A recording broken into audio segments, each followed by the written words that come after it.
Hi, I'm Nat, and today I have some tips for YouTube, some shortcuts. When you're viewing a video with the key K, you can pause or play. With the letters J or L, you can move 10 seconds forward or backwards. So with the letter M from Mama, you can mute it. And with the numbers, when you press 0, you will start again the reproduction from the beginning.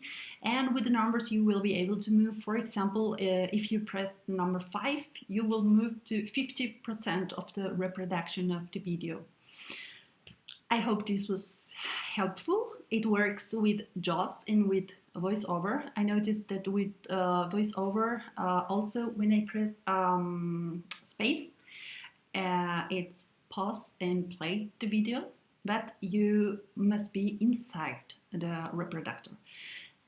If you like it, please press I like it, and don't forget to subscribe if you don't want to miss any video. Hi teacher, I'm sorry for my English.